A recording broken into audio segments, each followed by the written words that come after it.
텅 빈 주차장을 지나가던 한 사업가가 커리어 절정의 순간에 기둥 뒤에 숨어있는 다친 소녀를 발견한다.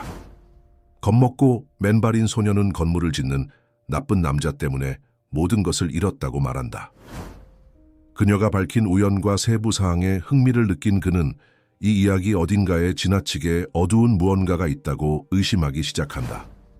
아무것도 모른 채 그는 아이의 삶을 파괴한 괴물이 자신의 얼굴을 하고 있음을 곧 알게 된다. 강남의 한 고급 빌딩 지하 주차장. 김도준은 휴대폰을 귀에 댄 채 걸음을 재촉했다. 오늘은 그의 인생에서 가장 중요한 날이었다. 1,000억 원대의 재개발 프로젝트 계약을 성공적으로 마무리한 날, 이제 그는 대한민국 부동산 업계에서 누구도 무시할 수 없는 인물이 되었다. 네, 회장님 감사합니다. 내일 아침 이사회에서 뵙겠습니다. 도준은 통화를 끝내며 미소를 지었다. 40대 초반의 나이에 도준 그룹을 일군 그는 이제 서울의 스카이라인을 바꿀 준비가 되어 있었다. 그때였다. 주차된 고급 차들 사이에서 희미한 흐느낌 소리가 들렸다. 도준은 걸음을 멈추고 귀를 기울였다. 다시 소리가 들렸다. 기둥 뒤에서 무언가가 움직였다. 누구세요? 도준이 조심스럽게 물었다. 대답 대신 더 큰 흐느낌만 들려왔다. 호기심에 이끌려 도준은 기둥 쪽으로 다가갔다. 그리고 그곳에서 그는 예상치 못한 광경을 마주했다. 맨발에 더러운 옷을 입은 작은 소녀가 웅크리고 앉아 있었다. 약 8살쯤으로 보이는 아이였다. 그녀의 발은 상처로 덮여 있었고 눈은 공포와 피로로 충혈되어 있었다. 괜찮니? 도준은 무릎을 꿇고 아이의 눈높이에 맞추어 물었다. 소녀는 움츠러들었지만 도망치지는 않았다. 배고파요. 그녀는 작은 목소리로 말했다. 여기서 뭐 하는 거니? 부모님은? 엄마가 안 와요. 사흘 동안 기다렸는데. 소녀의 눈에서 눈물이 흘러내렸다. 우리 예쁜 집이 없어졌어요. 나쁜 아저씨가 다 부셔버렸어요. 빌딩 짓는 나쁜 아저씨요. 도준의 가슴이 묘하게 조여왔다. 그는 자신의 고급 외투를 벗어 소녀의 어깨에 둘렀다. 이름이 뭐니? 박수아요. 수아야, 나는 김도준이라고 해. 배고프지? 내가 밥 먹을 곳으로 데려갈게. 수아는 잠시 망설였다. 엄마가 모르는 사람 따라가면 안 된다고 했어요. 도준은 미소를 지었다. 현명한 말씀이시네. 하지만 지금은 특별한 상황이잖아. 내가 널 도와줄게. 약속해. 마침내 수아는 고개를 끄덕였다. 도준은 조심스럽게 그녀를 안아 올렸다. 놀랍도록 가벼웠다. 그는 즉시 자신의 운전기사에게 전화했다. 재현 씨, 지하 주차장으로 차를 가져와 주세요. 긴급 상황입니다. 차 안에서 수아는 조심스럽게 주변을 살폈다. 그녀는 분명 이런 고급스러운 차 타본 적이 없을 것이다. 어디 가요? 그녀가 물었다. 우선 내 집으로 가자. 거기서 씻고 따뜻한 음식도 먹고 그리고 엄마를 찾는 것을 도와줄게. 강남의 고급 아파트 단지에 도착했을 때 수아의 눈은 이미 감기고 있었다. 도준은 그녀를 조심스럽게 안아 올려 자신의 펜트하우스로 데려갔다. 문을 열자 넓은 공간이 펼쳐졌다. 통유리창 너머로 서울의 야경이 한눈에 들어왔다. 우와, 수아가 작은 탄성을 내뱉었다. 도준은 그녀를 소파에 앉히고 부엌으로 향했다. 냉장고는 거의 비어 있었다. 그는 혼자 살면서 거의 집에서 식사를 하지 않았다. 다행히 라면과 몇 가지 반찬이 있었다. 그는 서둘러 라면을 끓이기 시작했다. 수아야, 잠시만 기다려. 곧 뜨거운 라면이 준비될 거야. 수아는 소파에서 주변을 살폈다. 아저씨 집은 정말 크고 예뻐요. 도준은 쓴웃음을 지었다. 그래, 크지. 하지만 사람이 없어서 좀 쓸쓸해. 라면이 준비되는 동안 도준은 수아의 발을 살폈다. 상처가 심했다. 그는 구급상자를 가져와 조심스럽게 그녀의 발을 씻기고 소독했다. 수아는 아픔을 참으며 눈물을 글썽였다. 용감하구나, 도준이 말했다. 다 나을 거야. 라면을 먹는 동안 수아는 조금씩 마음을 열었다. 그녀는 엄마가 밤에 사무실 청소를 하는 일을 한다고 했다. 그들이 살던 집은 작지만 창가에 예쁜 꽃이 있었다고 했다. 그리고 갑자기 어느 날 모든 사람들이 나가라는 통지를 받았다고 했다. 큰 회사가 와서 우리 집을 사고 싶다고 했대요. 하지만 엄마는 가고 싶지 않았어요. 우리 집이니까요. 도준의 가슴이 무거워졌다. 이런 이야기는 너무나 익숙했다. 재개발 지역의 주민들 보상금 문제, 강제 퇴거.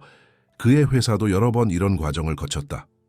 그런데 어느 날 아저씨들이 와서 우리 보고 나가라고 했어요. 엄마가 울면서 더 시간을 달라고 했는데 아저씨들은 듣지 않았어요. 우리는 짐도 제대로 못 사고 나와야 했어요. 수아의 이야기를 들으며 도주는 불편한 감정을 느꼈다. 그는 수십 개의 재개발 프로젝트를 진행했고 항상 비즈니스라고 생각했다. 하지만 이렇게 직접 피해자를 마주하니 다른 감정이 솟아올랐다. 라면을 다 먹은 수아는 졸린 듯했다. 도주는 그녀를 손님방으로 안내했다. 여기서 쉬어. 내일 엄마를 찾는 것을 도와줄게. 약속해요? 수아가 작은 목소리로 물었다. 약속해. 도준이 대답했다. 수아가 잠든 후 도준은 거실로 나와 소파에 앉았다. 오늘 체결한 계약서를 다시 펼쳤다. 강북 뉴타운 프로젝트, 낙후된 지역을 현대적인 주거단지로 바꾸는 대규모 사업이었다. 수천 가구가 이주해야 하는 프로젝트였다. 그는 한숨을 내쉬었다. 수아와 같은 아이들, 그들의 가족들은 어떻게 될까? 그들에게 비즈니스는 어떤 의미일까? 도준의 휴대폰이 울렸다. 비서였다. 사장님, 내일 아침 9시에 이사회가 있습니다. 강북 프로젝트 관련 발표 자료를 이메일로 보내드렸습니다. 고마워요, 박 실장. 통화를 끝내고 도준은 창밖을 바라보았다. 서울의 불빛이 반짝이고 있었다. 그 불빛 아래에서 얼마나 많은 사람들이 오늘 밤 잠자리를 걱정하고 있을까? 다음 날 아침 도준은 수아가 아직 깊이 자고 있는 것을 확인하고 조용히 방을 나왔다. 그는 비서에게 전화했다. 박 실장, 오늘 일정을 모두 취소해 주세요. 네? 하지만 이사회가 중요한 개인 사정이 생겼어요. 이사회는 다음 주로 연기해 주세요. 통화를 끝내고 도준은 다시 손님방으로 향했다. 수아는 이제 막 눈을 뜨고 있었다. 그녀는 낯선 환경에 잠시 당황한 듯 했지만 도준을 보자 안심한 듯 미소를 지었다. 잘 잤니? 도준이 물었다. 수아는 고개를 끄덕였다. 내 침대가 너무 폭신폭신했어요. 아침 먹자. 그리고 오늘은 엄마를 찾아보자. 아침 식사 후 수아는 도준에게 자신이 살던 동네에 대해 더 자세히 설명했다. 우리 집 근처에 커다란 느티나무가 있었어요. 그리고 옆집 할머니는 맛있는 찐빵을 자주 주셨어요. 도준은 수아의 설명을 듣고 있었지만 갑자기 그녀의 발목에 있는 작은 반달 모양의 흉터가 눈에 들어왔다. 그는 왠지 모르게 그 흉터가 익숙하게 느껴졌다. 수아야, 그 흉터는 어떻게 생긴 거니? 아, 이거요? 수아가 발목을 만졌다. 태어날 때부터 있었대요. 엄마가 그랬어요. 반달 같아서 예쁘다고요. 도준은 갑자기 가슴이 두근거리기 시작했다. 그는 수에게 물었다. 혹시 그 사진 같은 거 가지고 있니? 엄마랑 같이 찍은 사진? 수아는 잠시 생각하더니 고개를 끄덕였다. 그녀는 작은 가방에서 낡은 사진첩을 꺼냈다. 엄마가 항상 가지고 다니라고 했어요. 소중한 거래요. 도준은 떨리는 손으로 사진첩을 받아들었다. 첫 페이지를 넘기자 한 장의 사진이 눈에 들어왔다. 공원에서 찍은 것 같았다. 수아와 그녀의 어머니가 아이스크림을 나눠 먹고 있었다. 도준의 손이 사진을 들고 있는 동안 떨리고 있었다. 공원에서 찍힌 그 사진에는 수아와 그녀의 어머니뿐만 아니라 배경에 또 다른 인물이 있었다. 휴대폰으로 통화하며 비즈니스 정장을 입고 있는 남자, 바로 자신이었다. 도준은 숨을 멈추었다. 그날은 강북 재개발 프로젝트의 첫 계약을 맺은 날이었다. 그는 기쁨에 차서 공원을 가로질러 파트너들과의 저녁 식사 자리로 향하고 있었다. 그리고 그 순간 그가 지나갔던 그 공원에서 수아와 그녀의 어머니는 값싼 아이스크림을 나누어 먹고 있었던 것이다. 아저씨, 왜 그렇게 사진을 봐요? 수아가 물었다. 도준은 목이 메었다. 아니, 그냥 내 엄마가 참 예쁘시구나. 사진 속 여자는 약 30대 중반으로 보였다. 피곤해 보였지만 딸을 바라보는 눈빛은 사랑으로 가득했다. 박지연, 이름이 사진 뒷면에 작게 적혀 있었다. 엄마 이름이 박지연이구나. 수아는 고개를 끄덕였다. 네, 그리고 제 전체 이름은 박수아예요. 도준은 다른 사진들도 넘겨보았다. 대부분 수아의 생일이나 특별한 날에 찍은 것들이었다. 그리고 마지막 페이지에서 그는 한 장의 사진을 발견했다. 그것은 낡은 집 앞에서 찍은 가족 사진이었다. 현관 옆에는 작은 화분에 담긴 제라늄 꽃이 있었다. 그 집. 도준은 그 집을 알았다. 그것은 그의 첫 번째 대형 프로젝트인 강북 뉴타운 1차 지역 내에 있던 집이었다. 3년 전 그 지역의 모든 주택은 재개발을 위해 철거되었다. 갑자기 그의 머릿속에서 퍼즐 조각들이 맞춰지기 시작했다. 흉터, 사진 속 자신의 모습, 그리고 그 집, 이것은 우연일 수 없었다. 수아야, 잠깐만 기다려 줄래? 아저씨가 중요한 전화를 좀 해야 해. 도주는 서재로 들어가 문을 닫고 비서에게 전화했다. 박 실장, 지금 바로 강북 뉴타운 1차 프로젝트의 모든 자료를 보내주세요. 특히 철거된 가구들의 명단이 필요합니다. 30분 후 도주는 이메일로 받은 자료를 빠르게 검토하고 있었다. 그리고 그곳에서 그는 찾았다. 박지연, 35세, 딸 박수아와 함께 거주. 철거 보상금 지급 상태. 미지급 도주는 더 자세한 내용을 확인하기 위해 스크롤을 내렸다. 보상금 미지급 사유. 거주자가 법정 기한 내 서류를 제출하지 않음. 하지만 첨부된 메모에는 다른 이야기가 있었다. 박지연은 16번이나 회사에 연락을 시도했다. 편지, 전화, 직접 방문까지. 그리고 모든 연락에 대한 회사의 대응은 추가 조치 불필요 보관 처리였다. 그 지시 메모에는 도준 자신의 서명이 있었다. 그는 그것을 기억조차 하지 못했다. 아마도 수십 개의 다른 문서들과 함께 읽지도 않고 서명했을 것이다. 도준은 의자에 깊이 몸을 묻었다. 그의 머릿속은 혼란스러웠다. 수아와 지연은 그의 사업 때문에 집을 잃었다. 그리고 정당한 보상금조차 받지 못했다. 이것이 그들이 지금 이런 상황에 처한 이유였다. 문이 살짝 열리고 수아의 작은 얼굴이 보였다. 아저씨, 괜찮아요. 얼굴이 안 좋아 보여요. 도준은 억지로 미소를 지었다. 괜찮아, 수아야. 그냥 일이 좀 복잡해졌을 뿐이야. 엄마 찾는 거 도와주실 거예요, 맞죠? 도준은 깊은 숨을 내쉬었다. 물론이지, 약속했잖아. 그는 수에게 TV를 틀어주고 다시 전화기를 들었다. 이번에는 회사의 인사팀장에게 전화했다. 김 팀장님, 혹시 밤에 우리 사무실 청소하시는 분들 명단 있으세요? 네? 청소 인력은 외주 업체에서 관리하는데요. 그 업체에 연락해서 박지연이라는 분이 있는지 확인해 주세요. 35세 여성입니다. 급합니다. 1시간 후 도준은 답을 받았다. 박지연은 6개월 전부터 도준, 그룹의 본사 건물을 포함한 여러 사무실 건물을 청소하는 야간 근무주에 속해 있었다. 그녀는 매일 밤 10시부터 아침 6시까지 일했다. 도준은 가슴이 무너지는 느낌이었다. 박지연은 자신의 집을 빼앗긴 후 결국 그 집을 빼앗은 회사에서 청소부로 일하게 된 것이다. 얼마나 아이러니한 상황인가. 더 충격적인 사실이 있었다. 보고에 따르면 박지연은 3일 전부터 출근하지 않았다. 정확히 수아가 혼자 있었다고 말한 기간과 일치했다. 도준은 즉시 회사 보안팀에 연락했다. 최 팀장, 지난 3일간의 본사 CCTV 영상을 확인해 주세요. 특히 야간 시간대 로비와 지하 주차장 출입구요. 영상을 기다리는 동안 도준은 수아와 점심을 먹었다. 아이는 이제 그를 조금 더 신뢰하는 듯했다. 그녀는 학교와 친구들에 대해 이야기했고 좋아하는 만화 캐릭터에 대해서도 말했다. 엄마가 돌아오면 우리 다시 예쁜 집에 살 수 있을까요? 수아가 물었다. 도준은 목이 메었다. 그럴 거야, 수아야. 내가 책임질게. 오후에 보안팀으로부터 영상이 도착했다. 도준은 서재에서 혼자 그것을 확인했다. 3일 전 밤 카메라는 박지연이 회사 로비에 들어오는 모습을 포착했다. 그녀는 평소와 달리 청소 유니폼이 아닌 정장을 입고 있었고 두꺼운 서류 폴더를 들고 있었다. 그녀는 접수대에서 무언가를 요청했지만 보안 요원은 고개를 저었다. 대화가 점점 격해지는 듯했다. 마침내 다른 경비원들이 와서 그녀를 밖으로 안내했다.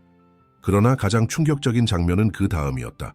박지연이 건물을 나가는 동안 로비를 가로질러 걸어오는 사람이 있었다. 김도준 자신이었다. 두 사람은 순간적으로 시선을 마주쳤다. 그러나 도준은 그저 바쁜 표정으로 전화통화를 하며 그녀를 지나쳤다. 도준은 화면을 멈추고 그 순간을 다시 보았다. 그는 전혀 기억하지 못했다. 그날 밤 그는 아마도 중요한 미팅을 마치고 다른 약속으로 서두르고 있었을 것이다. 그리고 그 과정에서 그는 필사적으로 자신을 만나려 했던 박지연을 그냥 지나쳤다. 영상은 계속 재생되었다. 건물에서 쫓겨난 박지연은 비가 내리는 밤거리로 나갔다. 그녀는 한동안 건물 앞에 서 있다가 마침내 떨리는 걸음으로 사라졌다. 다음 카메라 영상은 그녀가 근처 횡단보도를 건너는 모습을 보여주었다. 그리고 그때 화면 오른쪽에서 검은색 고급 승용차가 빠른 속도로 나타났다. 도주는 숨을 멈추었다. 차는 멈추지 않았다. 카메라가 정확히 그 순간을 포착하지는 못했지만 다음 프레임에서 박지연은 더 이상 보이지 않았고 차는 잠시 멈췄다가 빠르게 현장을 떠났다. 도주는 영상을 끄고 의자에 깊이 몸을 묻었다. 그의 손은 떨리고 있었다. 박지연은 자신의 권리를 주장하러 왔다가 쫓겨났고 그 후에 사고를 당했다. 그리고 그 모든 것의 중심에는 자신이 있었다. 거실에서는 수아가 TV를 보며 웃고 있었다. 그녀는 아직 자신의 엄마에게 무슨 일이 일어났는지 모른다. 도주는 어떻게 이 어린아이에게 진실을 말할 수 있을까? 그는 서둘러 병원들에 연락하기 시작했다. 사흘 전에 교통사고로 입원한 30대 중반 여성 환자가 있습니까? 이름은 박지연입니다. 세 번째 전화에서 그는 답을 얻었다. 박지연은 서울대학교 병원 중환자실에 있었다. 상태는 위중했다. 의식불명. 도주는 순간 세상이 무너지는 것 같았다. 그는 거실로 나가 수아를 바라보았다. 이 아이에게 어떻게 말해야 할까? 그리고 더 중요한 것은 이 모든 상황에 자신이 어떤 책임이 있는지에 대한 질문이었다. 수아야.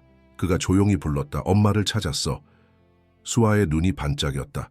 정말요? 어디 있어요? 지금 갈 수 있어요. 도주는 깊은 숨을 들이마셨다. 엄마가 좀 아프셔서 병원에 계셔. 우리 같이 가볼까? 수아의 표정이 어두워졌다. 많이 아파요? 의사 선생님들이 열심히 치료하고 계셔. 걱정하지 마. 도주는 최대한 안심시키려 노력했지만 그의 마음은 무거웠다. 병원으로 향하는 차 안에서 도주는 자신이 이 상황에 어떻게 대처해야 할지 고민했다. 그는 박지연과 수에게 큰 잘못을 했다. 그의 회사가, 그의 결정이 그들의 삶을 망가뜨렸다. 그리고 이제 그는 그 결과를 마주해야 했다. 서울대병원에 도착했을 때 도주는 수아의 손을 꼭 잡았다. 용기를 내 수아야, 내가 여기 있을게. 중환자실로 향하는 동안 도주는 의사를 만났다. 박지연 환자의 상태가 어떻습니까? 의사는 심각한 표정으로 대답했다. 뇌출혈로 인한 혼수 상태입니다. 응급수술을 했지만 아직 의식이 돌아오지 않았습니다. 앞으로 며칠이 고비가 될 것 같습니다. 도주는 숨을 깊이 들이마셨다. 제가 모든 치료비를 책임지겠습니다. 최선의 치료를 부탁드립니다.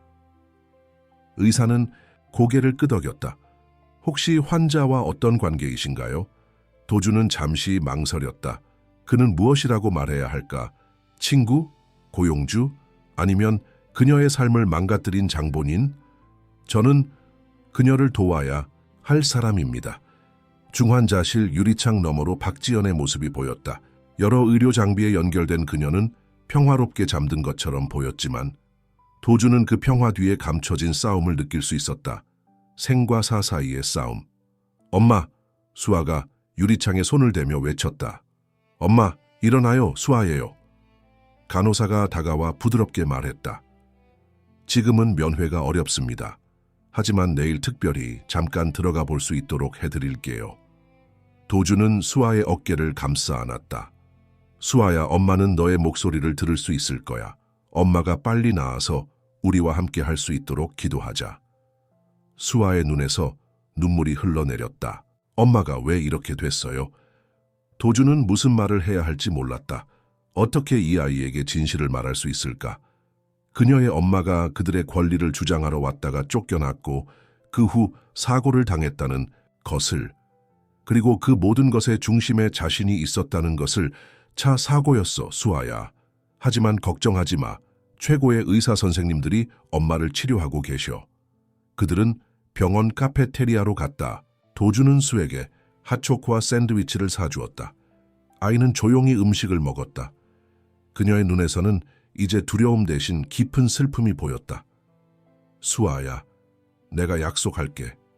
엄마가 회복될 때까지 내가 널 돌볼 거야. 그리고 엄마가 낫고 나면 너희 가족이 편안하게 살 수 있도록 도울 거야. 수아는 고개를 들어 도준을 바라보았다. 정말요? 우리 다시 예쁜 집에 살 수 있어요? 제라늄, 꽃이 있는 집? 도준의 가슴이 아팠다. 그래, 더 좋은 집에서 살 수 있게 해줄게. 그날 밤 도준은 수아를 자신의 아파트로 다시 데려왔다. 아이는 지쳐 있었고 곧 잠들었다. 도준은 거실에 앉아 노트북을 열었다. 그는 박지연과 수아의 사례뿐만 아니라 자신의 회사가 진행한 다른 재개발 프로젝트들에 대해서도 더 자세히 알아보고 싶었다. 회사 내부 시스템에 접속한 도주는 강북 뉴타운 1차 프로젝트의 모든 문서를 검토하기 시작했다. 표면적으로는 모든 것이 합법적으로 보였다.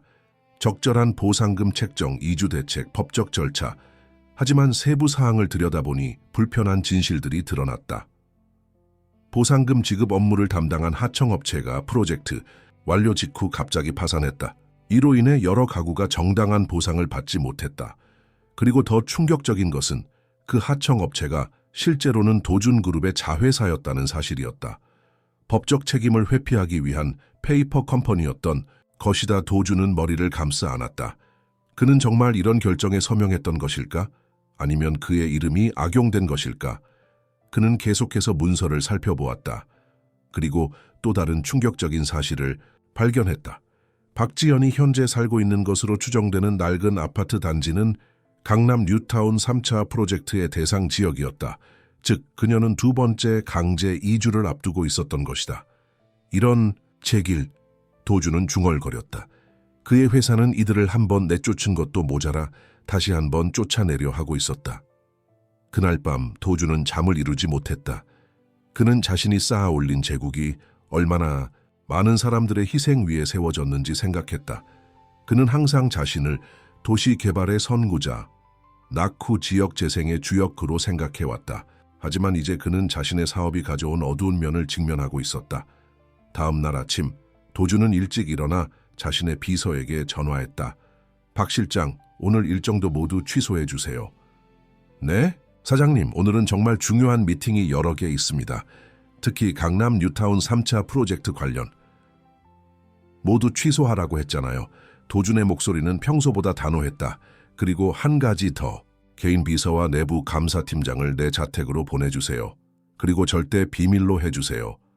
수아가 아침을 먹는 동안 도준은 그녀에게 오늘 계획을 설명했다. 오늘은 엄마를 다시 보러 갈 거야. 그리고 네가 살던 동네도 가볼까 해. 수아의 눈이 반짝였다. 정말요? 우리 집 볼 수 있어요. 도준은 미소를 지었지만 그의 마음은 무거웠다. 네가 살던 곳이 어떤 모습이었는지 보여줄래? 오전 중에 도준의 개인 비서인 김태희와 내부 감사팀장 정석호가 도착했다. 도준은 수아를 태희에게 소개했다. 태희 씨, 오늘 하루 수아를 잘 부탁해요.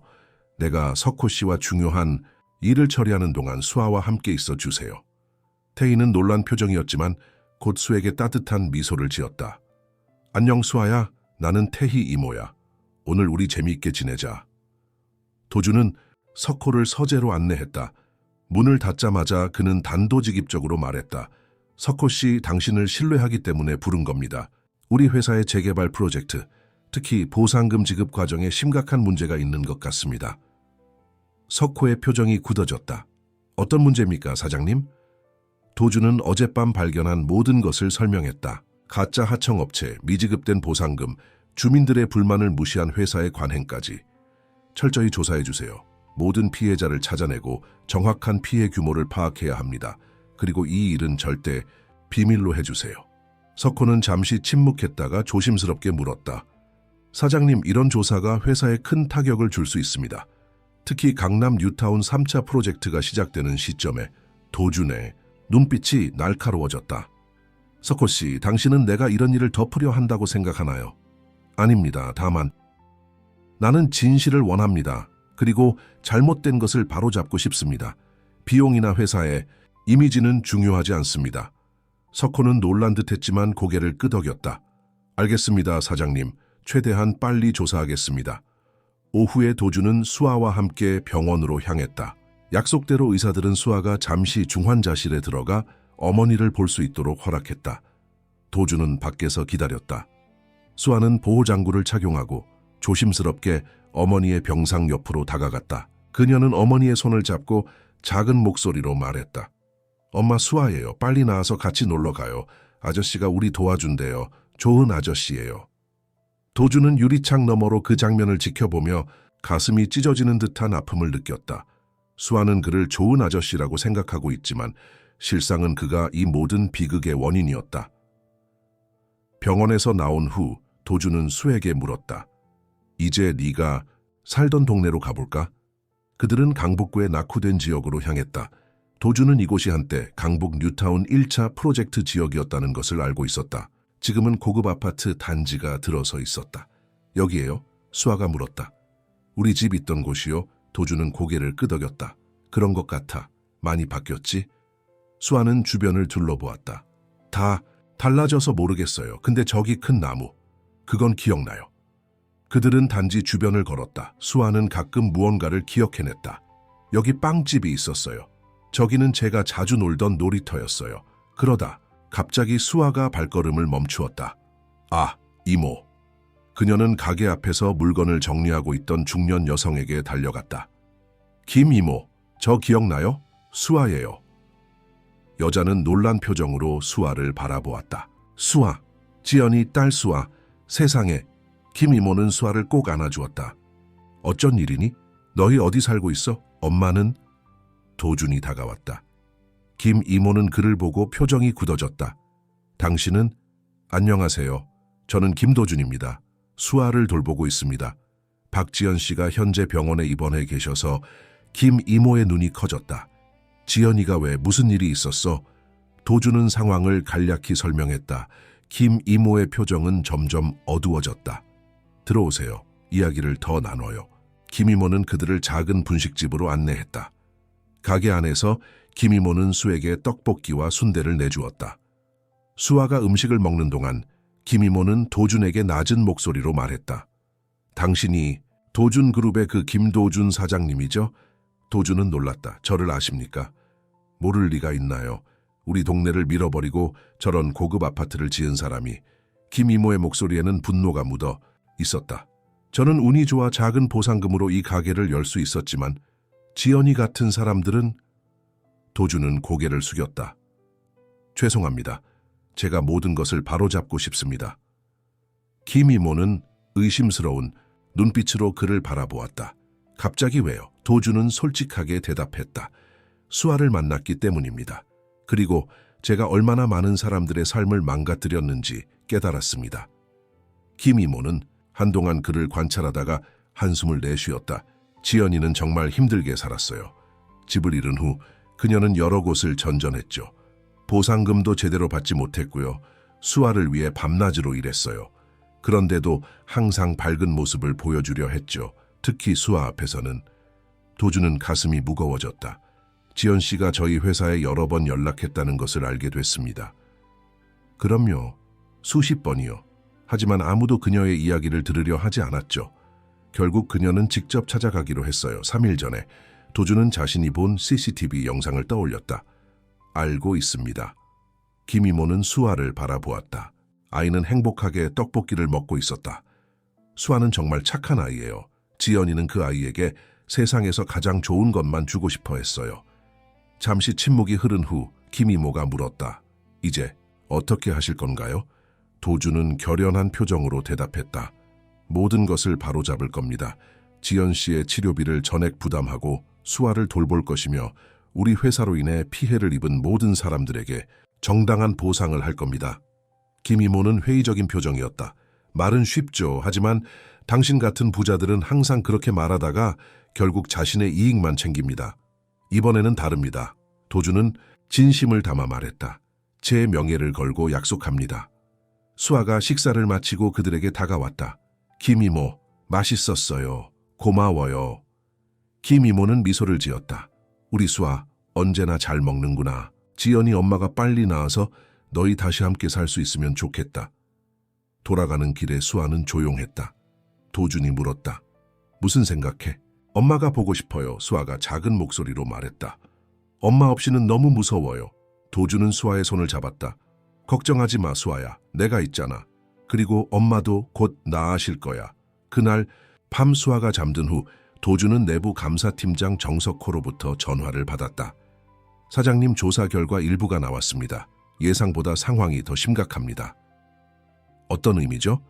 강북 뉴타운 1차 프로젝트에서만 약 50가구가 정당한 보상금을 받지 못했습니다. 그리고 이건 단순한 실수가 아닙니다. 도준의 마음이 무거워졌다. 무슨 말이죠? 의도적인 사기였습니다. 하청 업체를 통한 자금 세탁, 주민들에게 지급되어야 할 보상금 횡령, 그리고 이 모든 계획에 이사진 몇 명이 개입되어 있습니다. 도준의 손이 떨렸다. 누가 개입되어 있다는 겁니까? 전화기 너머로 석호의 목소리가 들려왔다. 최민석 부사장, 이현우 이사, 그리고 이 강태준 회장님. 도준은 숨을 멈추었다. 강태준 회장, 그의 장인이자 도준그룹의 창립자.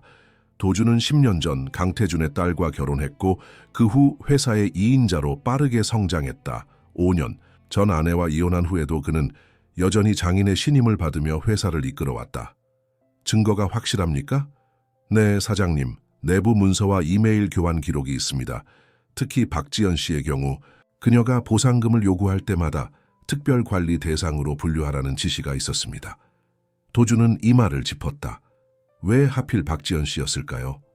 그건 아직 확실하지 않습니다. 하지만 한 가지 특이한 점이 있습니다. 박지연 씨의 파일에는 다른 주민들과 달리 개인정보 검토 필요라는 메모가 붙어 있었습니다. 도준은 점점 더 혼란스러워졌다. 계속 조사해 주세요. 그리고 이 일은 절대 비밀로 유지해야 합니다.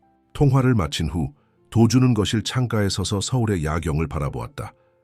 빌딩들의 불빛이 마치 별처럼 빛나고 있었다. 그 빛나는 도시 뒤에 얼마나 많은 사람들의 눈물이 숨겨져 있을까. 다음 날 도준은 수아를 자신의 비서 태희에게 맡기고 병원으로 향했다. 그는 박지연의 담당 의사를 만나고 싶었다. 김 교수님, 도준이 인사했다. 박지연 환자의 상태는 어떻습니까?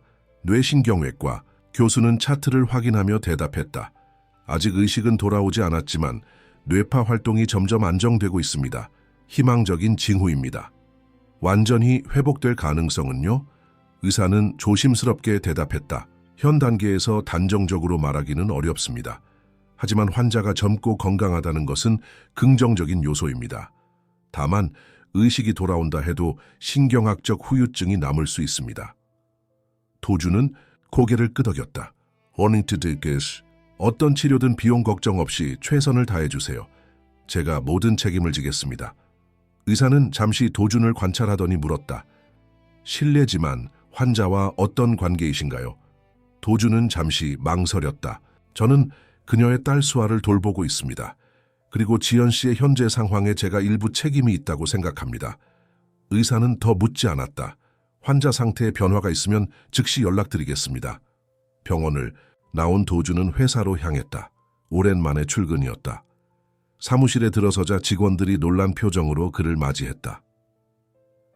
사장님, 어디 계셨어요? 모두 걱정했습니다. 비서가 다가왔다. 개인적인 일이 있었어요. 회장님 계십니까? 네, 오전 내내 사장님을 찾으셨어요. 도준은 깊은 숨을 들이마시고 회장실로 향했다. 그는 아직 어떻게 이 상황을 처리해야 할지 확실하지 않았다.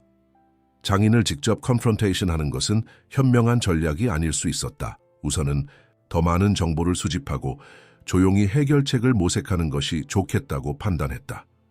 강태준 회장은 70대 초반의 강인한 남자였다. 그는 창문 앞에 서서 도준이 들어오는 것을 바라보았다.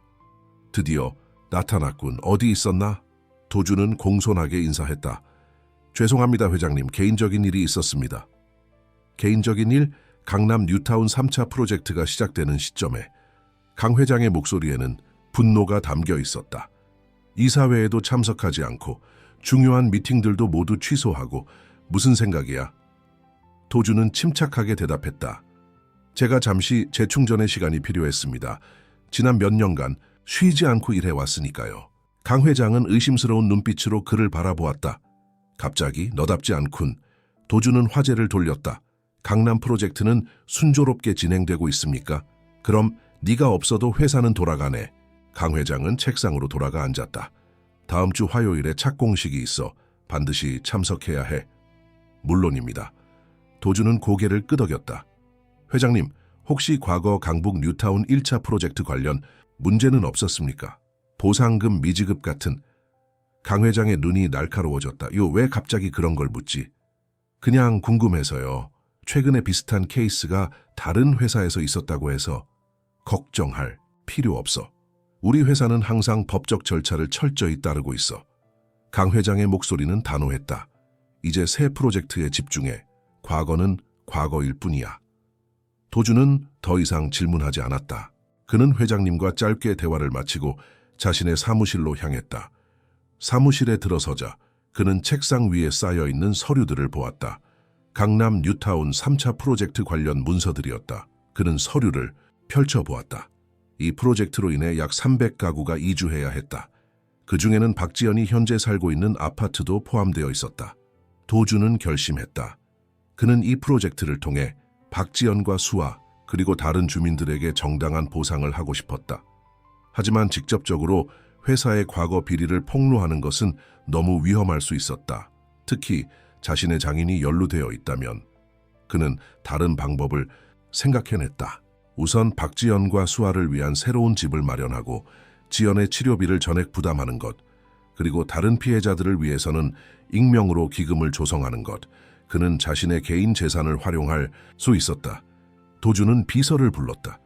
연락처 하나 알아봐 주세요. 김태우 변호사. 도준그룹과 관계없는 독립 변호사입니다. 그날 오후 도주는 병원에서 수아를 만났다. 태희가 아이를 데려왔다. 오늘 어땠어, 수아야? 도준이 물었다.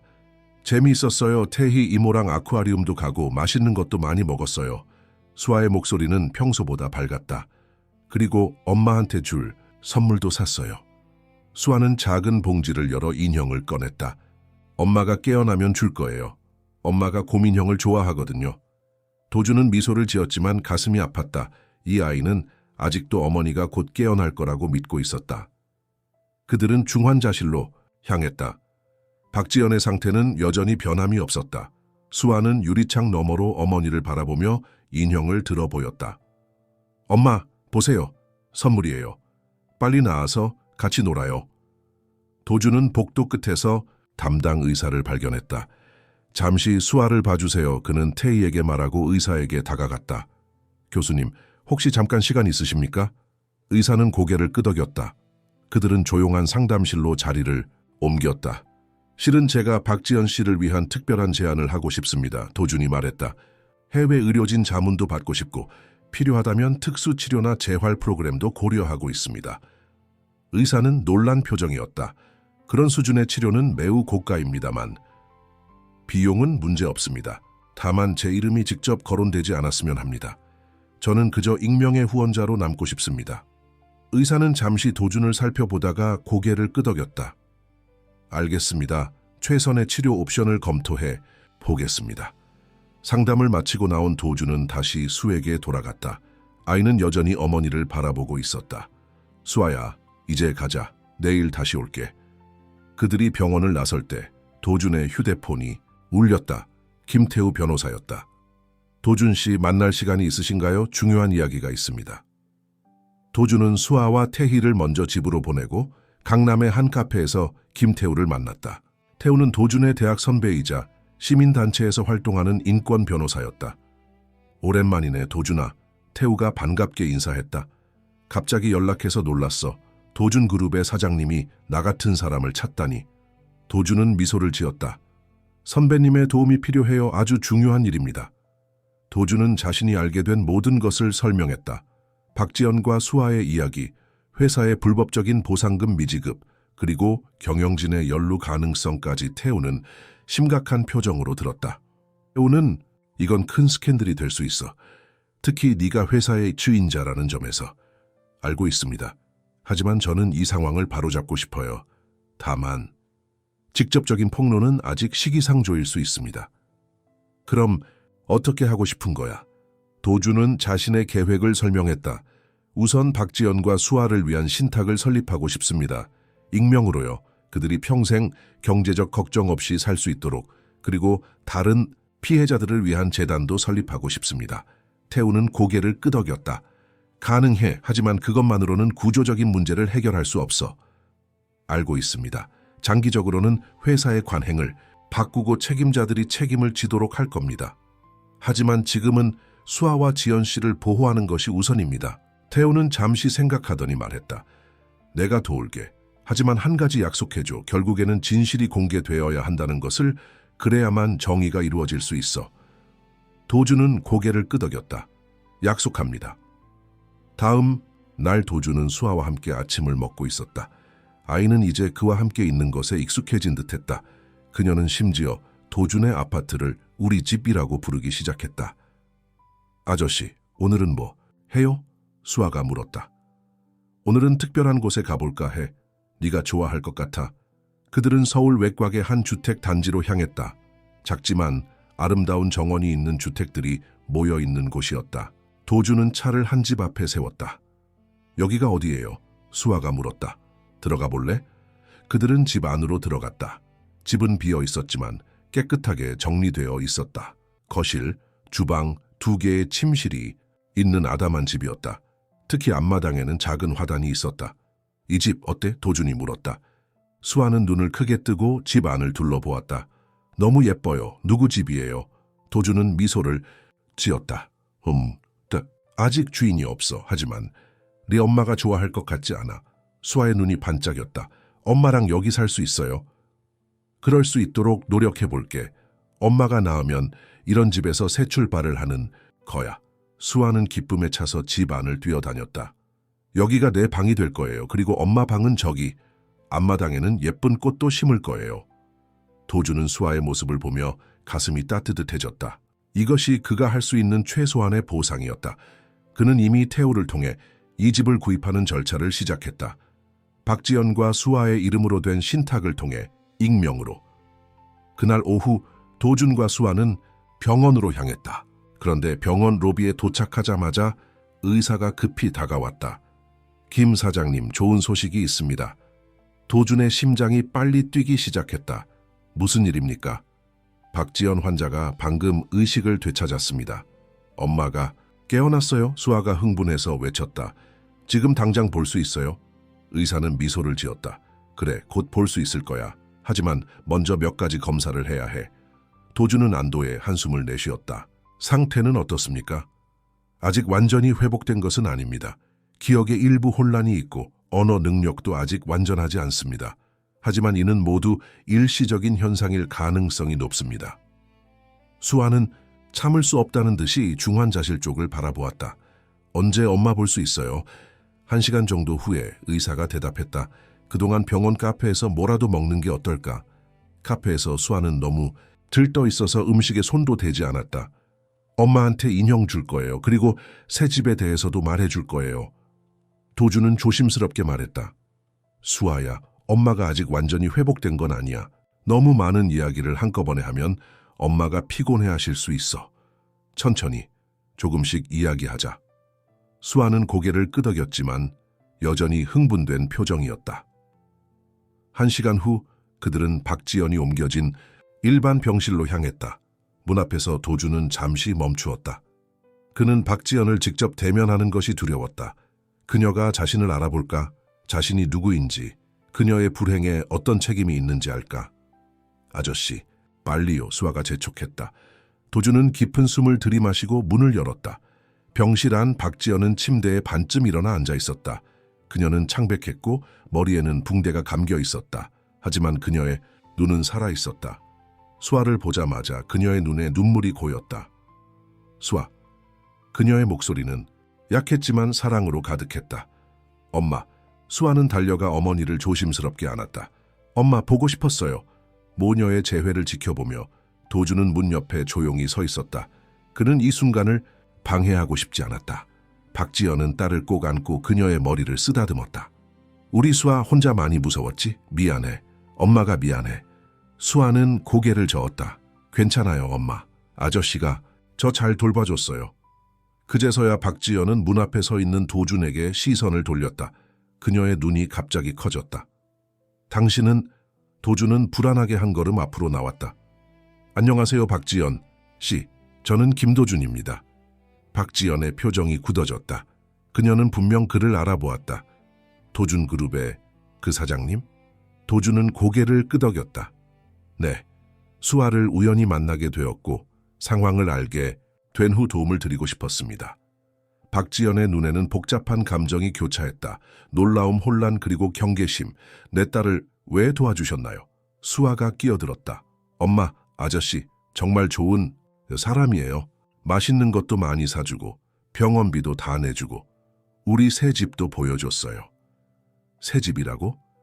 박지연은 더욱 혼란스러운 표정이 되었다. 도주는 수에게 말했다.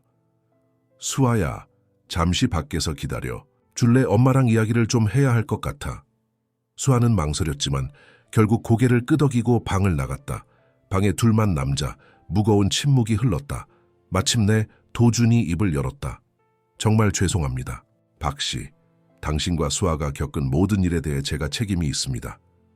박지연은 그를 뚫어지게 바라보았다. 당신이 기억나요? 회사 로비에서 본 적이 있어요. 제가 필사적으로 도움을 청했을 때 당신은 그냥 지나쳤죠. 도주는 고개를 숙였다. 맞습니다. 그리고 그것은 제 인생에서 가장 후회되는 순간 중 하나입니다. 왜죠? 왜 갑자기 우리를 돕고 있는 거죠? 박지연의 목소리에는 의심이 가득했다. 도주는 솔직하게 대답했다. 처음에는 단순히 길 잃은 아이를 도와주려는 마음이었습니다. 하지만 수아를 알게 되면서, 그리고 당신의 이야기를 알게 되면서 제가 얼마나 많은 사람들의 삶을 망가뜨렸는지 깨달았습니다. 박지연은 말없이 그를 바라보았다. 그녀의 눈에는 여전히 불신이 있었지만 조금은 부드러워진 듯했다. 도주는 계속했다. 제 회사가 당신의 집을 빼앗았고 정당한 보상금도 지급하지 않았습니다. 당신이 회사에 여러 번 연락했지만 모두 무시되었죠. 그리고 그 결정에 제 서명이 있었습니다. 박지연의 눈이 커졌다. 당신이 알고 있었어요? 아닙니다.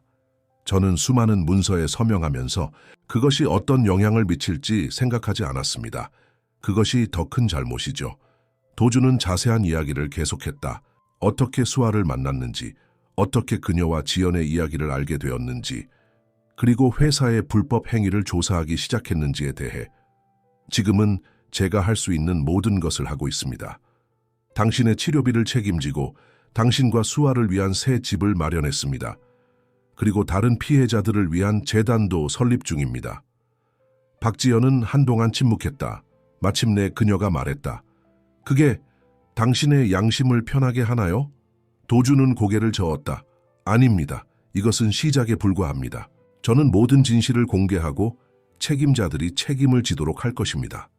다만 지금은 당신과 수아의 안전이 우선입니다.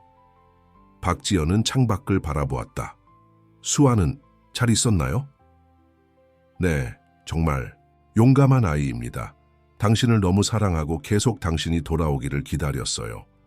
잠시 침묵이 흐른 후 박지연이 다시 말했다. 새 집이요? 어떤 곳인가요? 도주는 조심스럽게 미소를 지었다. 작지만 아름다운 집입니다. 앞마당에는 화단이 있고 수아를 위한 방도 있습니다. 당신이 회복되면 그곳에서 새 출발을 할 수 있을 거예요. 왜 이렇게까지 하시는 거죠? 도주는 진심을 담아 대답했다. 제가 무슨 말을 해도 당신이 겪은 고통을 보상할 수는 없을 겁니다. 하지만 적어도 제가 잘못한 것을 인정하고 가능한 한 바로잡고 싶습니다. 박지연의 눈에 눈물이 고였다. 수아가 정말 당신을 좋아하는 것 같네요.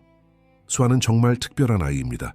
그녀를 알게 된 것은 제 인생의 축복이었습니다. 대화가 끝나갈 무렵 문이 열리고 수아가 들어왔다. 다 이야기했어요? 이제 엄마한테 선물 줘도 돼요? 박지연은 미소를 지었다. 물론이지, 우리 딸. 수아는 기쁜 표정으로 고민형을 꺼냈다. 엄마, 이거예요. 아저씨가 사주셨어요. 박지연은 인형을 받아들고 수아를 안았다. 고마워, 우리 딸. 정말 예쁘구나. 도주는 이 가족의 시간을 더 방해하지 않기로 했다. 저는 이만 가보겠습니다. 내일 다시 찾아뵐게요. 그가 문을 향해 걸어가자 수아가 불렀다. 아저씨, 내일 꼭 와요. 우리 같이 놀기로 약속했잖아요. 도주는 미소를 지었다. 물론이지, 수아야. 약속은 꼭 지킬게. 병원을 나온 도주는 깊은 숨을 내쉬었다. 박지연과의 만남은 예상보다 덜 어려웠지만 여전히 그녀의 눈에서 불신과 의심을 볼 수 있었다. 그것은 당연했다. 그는 그녀의 삶을 망가뜨린 사람이었다. 하지만 이제 첫걸음을 뗐다. 그는 자신의 잘못을 인정했고 그것을 바로잡기 위한 노력을 시작했다. 이것은 오랜 여정의 시작에 불과했다. 도주는 차를 타고 사무실로 향했다. 그는 이제 더 큰 결정을 내려야 했다. 회사의 불법 행위를 어떻게 처리할 것인가? 장인인 강태준 회장의 역할을 어떻게 대응할 것인가. 사무실에 도착하자 비서가 급히 다가왔다. 사장님, 회장님께서 긴급 이사회를 소집하셨습니다. 1시간 후에 시작합니다. 이유가 뭐죠? 정확히는 모르겠습니다.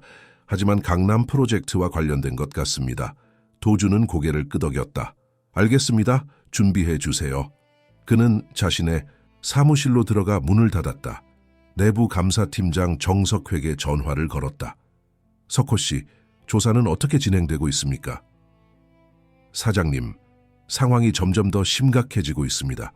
우리가 발견한 불법 행위의 규모가 예상보다 훨씬 큽니다. 특히 강남 뉴타운 3차 프로젝트에서도 유사한 계획이 진행 중입니다.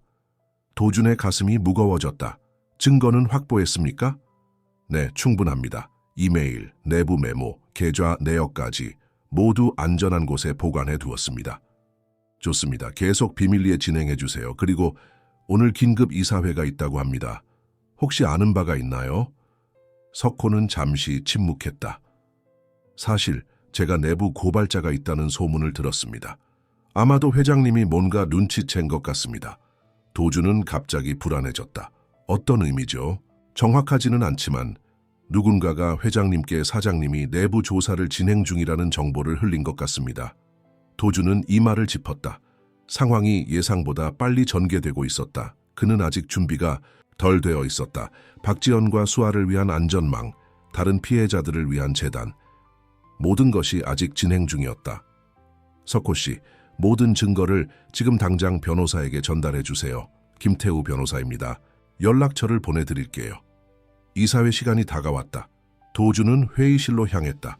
문을 열자 이미 모든 이사들이 자리에 앉아 있었다. 강태준 회장이 테이블 상석에 앉아 있었고 그의 표정은 어두웠다. 자, 이제 시작하지, 강 회장이 말했다. 오늘 긴급 이사회를 소집한 이유는 회사의 안보와 직결된 심각한 문제가 발생했기 때문이다. 모든 시선이 강 회장에게 집중되었다. 우리 회사 내부에서 불필요한 조사가 진행되고 있다는 보고를 받았다. 과거 프로젝트에 내부 문서들이 무단으로 접근되고 조사되고 있다는 것이다. 강 회장의 날카로운 눈빛이 도준을 향했다. 도준 사장, 혹시 이 일에 대해 알고 있는가? 회의실 안에 긴장감이 흘렀다. 모든 이사들이 도준을 바라보았다.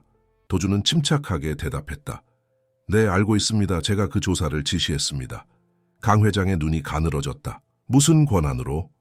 사장으로서의 권한입니다. 회사의 업무 관행에 심각한 문제가 있다는 제보를 받았고 이를 확인하기 위한 조사였습니다. 그 심각한 문제라는 것이 뭔지 우리에게도 알려주겠나? 도준은 깊은 숨을 들이마셨다. 이제 돌이킬 수 없는 순간이 왔다. 네, 우리 회사가 재개발 프로젝트에서 주민들에게 정당한 보상금을 지급하지 않았다는 증거를 발견했습니다. 그리고 이는 단순한 실수가 아닌 의도적인 사기였습니다. 회의실 안에 충격의 물결이 퍼졌다. 일부 이사들은 놀란 표정이었지만 다른 이사들은 표정 관리를 하고 있었다. 무슨 말도 안 되는 소리를. 강 회장이 분노에 차서 말했다. 그런 주장을 뒷받침할 증거가 있나? 네, 있습니다. 내부 문서, 이메일, 계좌 내역까지 모두 철저히 조사되었습니다. 강 회장의 얼굴이 붉게 변했다. 이 자리에서 즉시 모든 조사를 중단하고 관련 자료를 폐기할 것을 요구한다. 이는 회사의 이미지와 주계에 심각한 영향을 미칠 수 있는 사안이다. 도주는 고개를 저었다. 죄송합니다, 회장님. 하지만 이미 늦었습니다. 저는 이 문제를 바로잡을 것입니다. 우리 회사로 인해 피해를 입은 모든 사람들에게 정당한 보상을 하고 책임자들이 책임을 져야 합니다. 강 회장이 갑자기 자리에서 일어났다. 이 회의는 여기서 중단한다. 모든 이사들은 퇴장해 주기 바란다. 도준 사장과 나는 개인적인 대화가 필요하다. 이사들이 하나둘 자리를 떠났다. 마지막 사람이 나가고 문이 닫히자 강 회장의 표정이 완전히 바뀌었다. 네가 미쳤구나. 그의 목소리는 차갑고 위협적이었다. 내가 지금 무슨 짓을 하는지 알기나 하나. 회의실에는 이제 도준과 강태준 두 사람만 남아있었다. 강 회장의 얼굴은 분노로 일그러져 있었다. 30년이다. 내가 이 회사를 일구는데 30년이 걸렸어. 그리고 네가 몇 주 만에 모든 것을 무너뜨리려 하고 있어. 도준은 차분하게 대답했다. 회장님, 저는 회사를 무너뜨리려는 게 아닙니다. 오히려 더 나은 방향으로 변화시키려는 겁니다. 변화? 강 회장이 비웃듯 말했다. 그게 뭔지 알아, 파산이야. 주가 폭락, 투자자 이탈, 형사 고발까지. 이 모든 것이 너를 기다리고 있어. 그래도 해야 합니다. 우리가 잘못한 일이니까요. 강 회장이 갑자기 테이블을 내리쳤다. 잘못? 사업이란 원래 그런 거야. 우리가 일자리를 만들고 경제를 살리고 도시를 발전시키는데 몇몇 사람들이 희생되는 건 어쩔 수 없는 일이야. 도주는 고개를 저었다. 아닙니다. 그런 식으로 정당화할 수 없습니다. 우리는 법을 어겼고 사람들의 삶을 망가뜨렸습니다. 강 회장은 조금 진정된 목소리로 물었다. 대체 무슨 일이 있었던 거지? 갑자기 왜 이러는 거야? 도주는 잠시 망설이다가 박지연과 수아의 이야기를 들려주었다. 어떻게 수아를 만났는지, 어떻게 그들의 이야기가 자신의 회사와 연결되어 있는지, 그리고 그것이 어떻게 자신의 양심을 뒤흔들었는지. 강 회장은 한동안 침묵했다. 그의 표정에 약간의 변화가 보였다. 하지만 곧 다시 굳어졌다. 한 가족의 불운한 이야기 때문에 수천 명의 직원들과 주주들을 희생시킬 수는 없어. 그들만이 아닙니다. 수십, 어쩌면 수백 가구가 우리로 인해 피해를 입었습니다. 그리고 그들 모두 박지연과 수아처럼 실제 사람들입니다. 가족이 있고 꿈이 있고 권리가 있는 사람들이요. 강 회장은 창밖을 바라보았다. 그래서 네 계획이 뭐지? 모든 것을 공개하고 회사를 망하게 하는 거야? 아닙니다. 제 계획은 먼저 피해자들에게 정당한 보상을 하는 것입니다. 그리고 회사의 관행을 바꾸는 것이고요. 우리가 진실되고 정직한 방식으로도 성공할 수 있다는 것을 보여주고 싶습니다. 강 회장은 냉소적으로 웃었다. 순진하구나. 부동산 업계에서 그런 식으로는 살아남을 수 없어. 시도해보지 않고는 모를 일입니다. 강 회장은 도준을 날카롭게 바라보았다. 네가 정말 이 길을 가려 한다면 난 널 막을 수밖에 없어. 이사회에 네 해임을 요청할 거고 필요하다면 법적 조치도 취할 거야. 도준은 이미 이런 반응을 예상하고 있었다. 그렇게 하셔도 좋습니다. 하지만 저도 가만히 있지는 않을 겁니다. 두 사람은 한동안 서로를 노려보았다. 마침내 강 회장이 한숨을 내쉬었다. 하루만 더 생각해봐. 내일까지 내 입장을 바꾸지 않는다면 더 이상 돌이킬 수 없을 거야. 알겠습니다. 도준은 회의실을 나왔다. 그의 가슴은 무거웠지만 마음은 확고했다. 그는 이미 결정을 내렸고 그 결정을 바꿀 생각이 없었다. 사무실로 돌아온 도준은 김태우 변호사에게 전화했다. 선배님, 상황이 급박하게 돌아가고 있습니다. 회장님이 저를 해임하려고 합니다. 예상된 일이지, 태우가 대답했다. 걱정 마, 우린 이미 충분한 증거를 확보했어.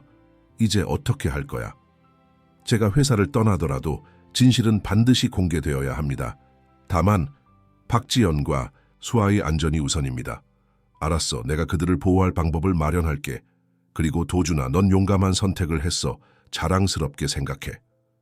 통화를 마친 후 도준은 병원으로 향했다. 그는 박지연에게 모든 것을 설명해야 했다. 상황이 어떻게 전개되고 있는지, 그리고 앞으로 어떤 일이 일어날 수 있는지. 병원 복도를 걸어가는 동안 도준의 휴대폰이 계속해서 울렸다. 회사에 임원들, 비서, 심지어 언론사에서도 연락이 왔다. 소문이 퍼지고 있었다. 하지만 도준은 모든 전화를 무시했다. 박지연의 병실 앞에 도착했을 때 그는 문을 두드리기 전 잠시 멈추었다. 안에서 수아의 웃음소리가 들려왔다. 그 순수한 웃음소리에 도준은 미소를 짓지 않을 수 없었다. 그가 문을 열자 수아가 달려와 그를 반겼다. 아저씨, 왔어요. 엄마가 훨씬 좋아졌어요. 이제 더 많이 말할 수 있어요. 박지연은 침대에 앉아 있었다. 그녀는 어제보다 좀 더 건강해 보였다. 그녀의 눈은 도준을 향했고 그 눈빛은 어제보다 덜 경계적이었다. 안녕하세요. 도준이 인사했다. 안녕하세요, 김 사장님. 도준은 수에게 말했다. 수아야, 엄마랑 잠깐 이야기 좀 해도 될까? 병원 카페에 맛있는 케이크가 있던데 간호사 선생님이랑 같이 가서 먹을래? 수아는 잠시 망설였지만 곧 밝게 대답했다. 네, 엄마, 나 금방 올게요. 수아가 나간 후 도준은 박지연 옆에 의자에 앉았다. 오늘은 어떠세요? 좀 나아요. 머리는 아직 아프지만 수아를 볼 수 있어서 행복해요. 도준은 미소를 지었다.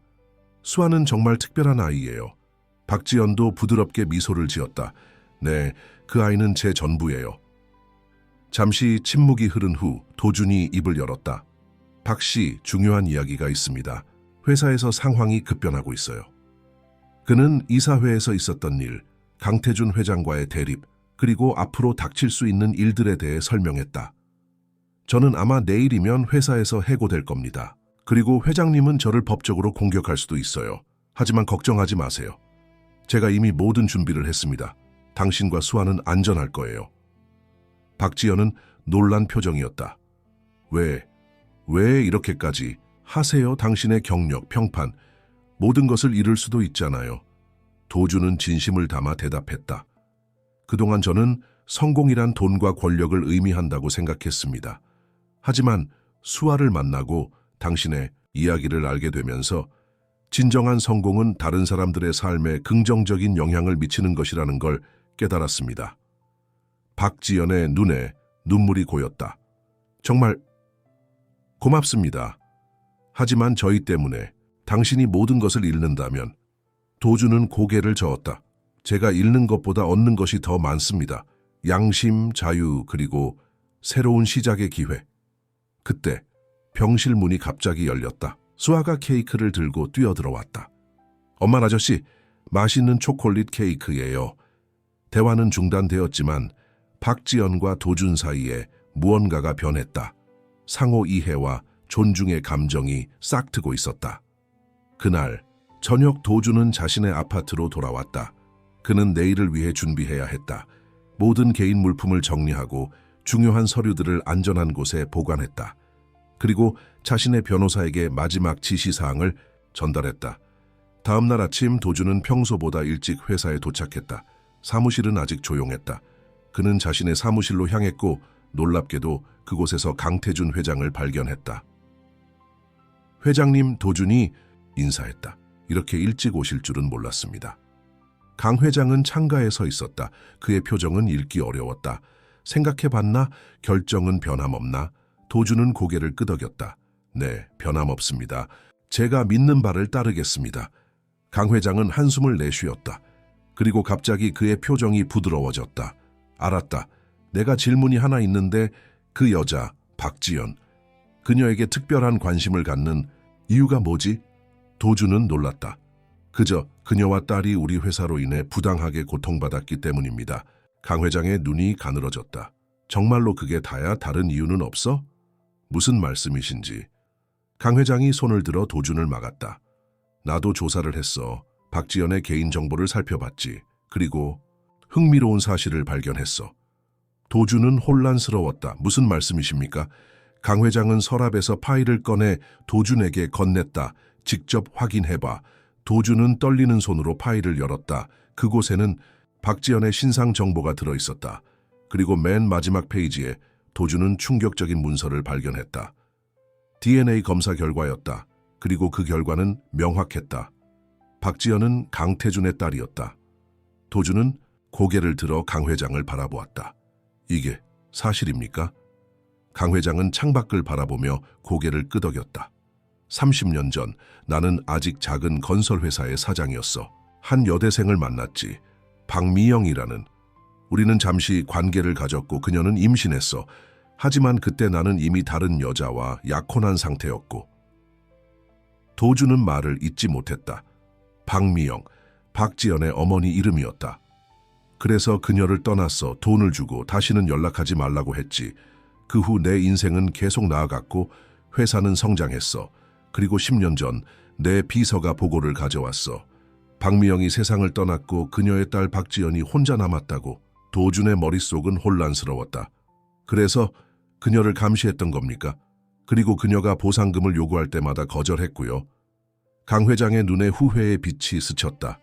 처음에는 그저 그녀가 어떻게 지내는지 알고 싶었어.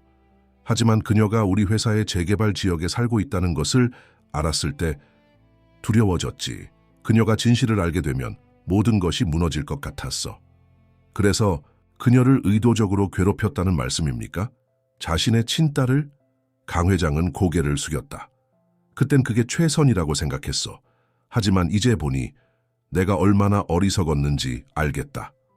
도준은 파일을 내려놓았다. 그의 머릿속에 또 다른 생각이 떠올랐다. 그럼 수아는? 그래, 내 손녀지. 회의실 안에 무거운 침묵이 흘렀다. 마침내 도준이 입을 열었다. 회장님, 이제 어떻게 하실 겁니까? 그들에게 진실을 말씀하실 건가요? 강 회장은 깊은 한숨을 내쉬었다. 아직 모르겠어. 하지만 한 가지는 확실해. 내가 그들에게 빚을 지고 있어. 그리고 네가 그 빚을 갚으려 했던 거지. 저는 그저 옳은 일을 하고 싶었습니다. 강 회장은 처음으로 진심 어린 미소를 보였다. 넌 항상 나보다 나은 사람이었어. 도준아, 네 아버지가 널 자랑스러워했을 거야. 그 말에 도준의 가슴이 따뜻해졌다. 그의 아버지는 10년 전 세상을 떠났지만 항상 그에게 정직하고 의롭게 살라고 가르쳤었다. 그럼 이제 어떻게 할까요? 도준이 물었다. 강 회장은 결연한 표정으로 대답했다. 네가 시작한 일을 계속해. 피해자들에게 정당한 보상을 하고 회사의 관행을 바꿔. 내가 너를 지원할게. 그리고 때가 되면 나도 지연이와 수에게 진실을 말할 거야. 도준은 놀란 표정이었다. 정말입니까? 그래, 이제 나도 나이를 먹었어. 남은 생애를 후회 속에 살고 싶지 않아. 그날 오후 도준은 병원으로 향했다.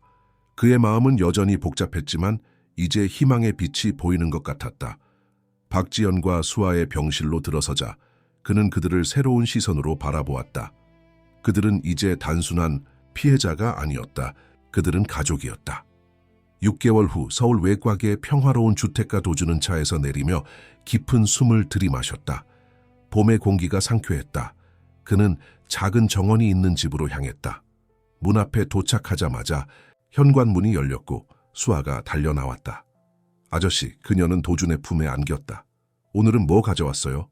도준은 웃으며 가방에서 작은 화분을 꺼냈다. 제라늄이야. 네가 좋아하는 거지. 와, 엄마가 정말 좋아할 거예요. 그들은 함께 집 안으로 들어갔다. 거실에서는 박지연이 차를 준비하고 있었다. 그녀는 이제 완전히 회복되었고 건강해 보였다. 미소 짓는 그녀의 모습은 6개월 전 병원 침대에 누워있던 그 연약한 모습과는 판이하게 달랐다. 어서 오세요, 도준 씨. 지연이 인사했다. 오늘 기분이 어떠세요? 도준이 물었다. 좋아요. 새 직장도 마음에 들고 수아도 새 학교에 잘 적응하고 있고요. 지난 6개월간 많은 일이 있었다. 도준그룹은 대대적인 개혁을 단행했다. 모든 불법적인 보상금 미지급 사례가 조사되었고 피해자들에게 정당한 보상이 이루어졌다. 강태준 회장은 공개적으로 사과했고 회사 운영 방식의 투명성을 약속했다. 도준은 여전히 회사의 사장직을 유지하고 있었지만 그의 업무 방식은 완전히 달라졌다. 그는 이제 윤리적 개발이라는 새로운 비전을 추구했다. 기존 주민들의 권리를 존중하고 환경을 고려하며 지역사회와 상생하는 개발 방식이었다. 가장 큰 변화는 개인적인 영역에서 일어났다. 강태준 회장은 마침내 용기를 내어 박지연에게 진실을 털어놓았다. 처음에 지연은 충격과 분노로 그를 거부했다. 30년간 그녀를 버려두고 심지어 그녀의 삶을 더 어렵게 만든 사람이 자신의 친부라는 사실은 받아들이기 힘든 진실이었다. 하지만 시간이 지나면서 상처는 조금씩 아물기 시작했다. 특히 수아가 강태준과 가까워지면서 지연도 조금씩 마음을 열기 시작했다. 오늘 회장님도 오신다고 했죠? 지연이 물었다. 도준은 고개를 끄덕였다. 네, 곧 도착하실 거예요. 중요한 서류를 가져오신대요. 마치 그 말이 신호라도 된 듯 초인종이 울렸다. 수아가 달려가 문을 열었다. 할아버지, 그녀가 반갑게 외쳤다. 강태준이 들어왔다.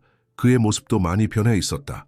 전에는 차갑고 위압적이었던 그의 표정이 이제는 부드럽고 따뜻해졌다.